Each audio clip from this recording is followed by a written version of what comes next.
तुझी पाठवणी नाही करता आली मला. तुझ्या नवऱ्याच्या हातून हे मंगळसूत्र तुझ्या गळ्यात घालताना पाहायचंय मला.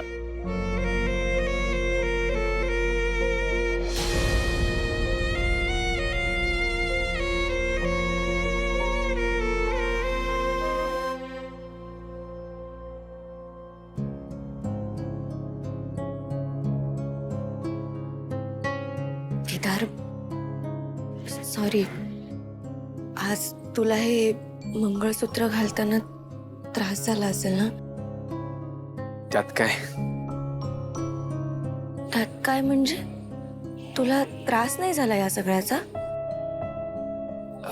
नाही म्हणजे आपलं लग्न कुठे खरं आहे ना. आपण हे सगळं खोटं खोटं करतोय आणि ते पण मिशनसाठी. आता मिशनसाठी जे काही करायला लागेल ते तर करावंच लागेल ना आपल्याला. आणि मी जर मंगळसूत्र घातलं नसतं तर ह्या लोकांना विश्वास नसता झाला की आपलं लग्न खरंच झालंय म्हणून मला ते करावं लागलं.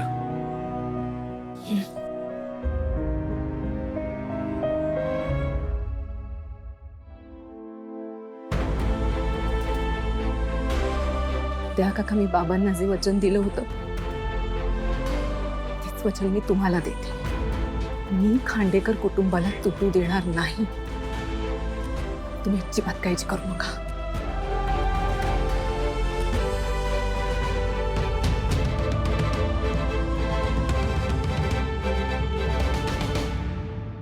माझा तुझ्यावर पूर्ण विश्वास आहे बाळा. पण मला खरी काळजी वाटते ना ती केदारची. आणि केदारला मला हे घर फक्त डोक्यावरचं छप्पर म्हणून मिळवून द्यायचं नाही आहे का, तर त्याचं कुटुंब, त्याची माणसं, त्यांचं प्रेम हे सगळं मिळवून द्यायचं आहे मला. इतकी वर्ष अनाथ मुलासारखा जगलाय का तो. मी त्याचं बाप जिवंत असून सुद्धा माझं साधं नाव सुद्धा लावता आलं नाही त्याला. इतकी वर्ष खूप मोठं ओझं मनावर घेऊन जगतोय मी. हे माझ्या मनावरचं ओझं कोणी समजू शकत नाही. माझा केदार खूप खूप गुणी मुलगा आहे आणि त्याच्यासारख्या गुणी मुलावर मी हा एवढा अन्याय केलाय हे खूप मोठं ओझं आहे ग. आणि त्याच्या चांगुलपणामुळे हे ओझं आणखी वाढत आहे ग. त्याच्या नशीब हे सगळं काय लिहून ठेवलं ग मी. तुम्ही म्हणताय ते अगदी बरोबर म्हणताय. केदार एक चांगला मुलगा तर आहेच, पण त्याचं तारिणीशी अशा पद्धतीत लग्न होणं ही गोष्ट मला काही कोणालाच पटलेली नाहीये. या सगळ्याचा धक्का आपल्याला तर बसलाच आहे, पण बेलसरे कुटुंबाला सुद्धा बसलाय.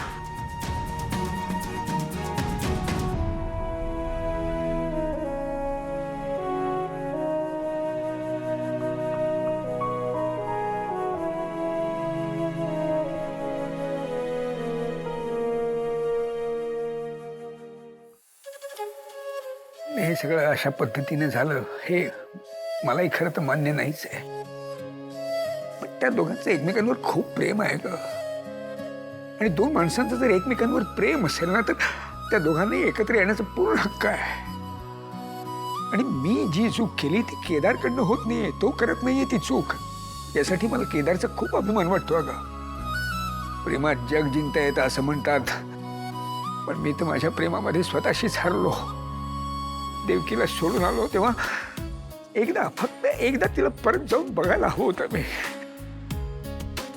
आणि माझं असं झालंय की मी हे ओझं मनावर घेऊन जगताही येत नाहीये मला. पण कौशिक, माझ्या केदारची सुद्धा मोठी बहीण म्हणून तू त्याची काळजी घे, त्याला सांभाळा. ही चूक त्याला करू देऊ नकोस तू. आणि तारिणी सुद्धा खूप चांगली मुलगी आहे ग. माझ्यासाठी तिला सुद्धा जरा नव्याने समजून घेण्याचा प्रयत्न कर. माझ्या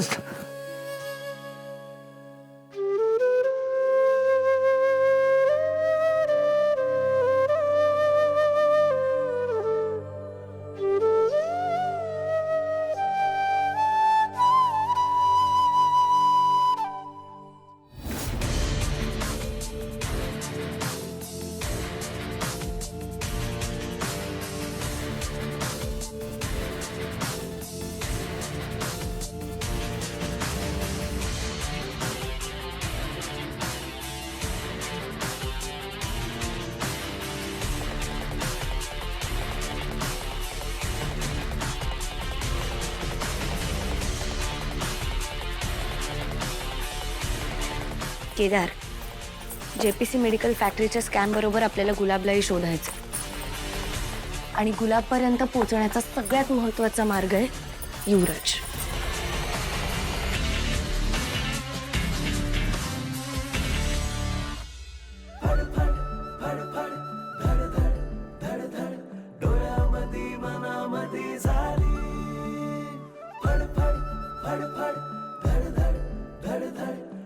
मला नाही बाहेर पडायचं आहे नात्यातून बॉस.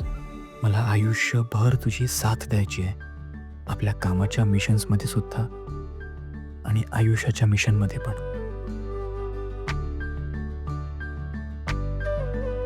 काही बोललास का? तू काही ऐकलंस का? नाही म्हणजे मी काही नाही बोललो.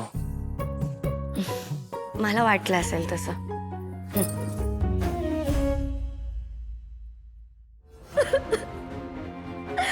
बाबा तूच सांग ना, मी काय करू? आपल्या घरी काय तिने कमी त्रास दिला का मला, की आता तिला इथे पण सहन करायचंय मी? तिच्यामुळे ना घरातले सगळे डिस्टर्ब झालेत. युवी तर कुठे एकटा निघून गेले मला नाही माहिती. मी काय करू? तू प्लीज प्लीज काहीही कर आणि तिला इथून घेऊन जा. हो हो निशी बाळा, कळतंय मला. तू जरा रडणं थांबवतेस का? शांत हो आधी. कशी कशी शांत हो मी मम्मा? अजून किती त्रास देणार आहे ती तारिणी मला? मला ना काहीच कळत नाहीये, मी काय करू, कसं करू? वाटतं ना की आत्ता जाऊन तिच्या हाताला धरावं आणि या घरातून बाहेर ढकलून द्यावं. आणि त्याने काय होणार आहे? अगं ते तिच्या नवऱ्याचं घर आहे, तिला त्या घरातून कुणी बाहेर काढू शकणार नाही. तू मला का डिस्करेज करते? तुला कळत नाहीये का मम्मा, मी ऑलरेडी डिस्टर्ब आहे. अगं मी डिस्करेज नाही करत आहे बाळा, पण एक लक्षात घे, तारिणीला तिथून बाहेर काढण्यापेक्षा ना तुझं त्या घरातलं स्थान भक्कम करणं हे जास्त गरजेचं आहे आता. म्हणजे हे बघ, सगळ्यांची काळजी घ्यायची. सगळं कुटुंब तारिणीच्या विरोधात एकवटलंय की नाही, तेव्हा तू त्या कुटुंबाची साथ दे. तुला जर तारिणीच्या विरोधात भक्कमपणे उभं राहायचंय ना, तर खांडेकरांच्या मनात तुझी जागा निर्माण कर. म्हणजे कुठल्याही परिस्थितीत ते तुझ्या बाजूने उभं राहायला हवे. मम्मा जरा एक्झॅक्टली सोप्या वर्ड्स मध्ये सांगशील की मी काय करायचंय?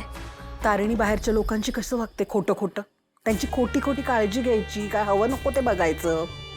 यू मीन टू से मी तारिणी सारखं वागायचं? करेक्ट. खोटा खोटा का होईना चांगुलपणा दाखवायचा. तू जर हे नाही केलंस ना, तर ती एक संधी सोडणार नाही स्वतःचा चांगुलपणा दाखवायची. तिने काही करण्याआधी ना तुलाच पुढाकार घ्यावा लागणार आहे, नाहीतर सगळं अवघड आहे निशी. तुला आणि युवराजरावांना गेस्ट रूम मध्ये पाठवायला कमी करणार नाही ती पोरगी. No no no no no no way no वे.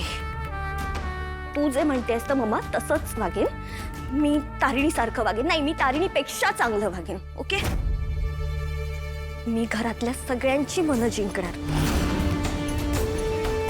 आणि या तारिणी आणि केदारला या घरातनं बाहेर हकलून देणार.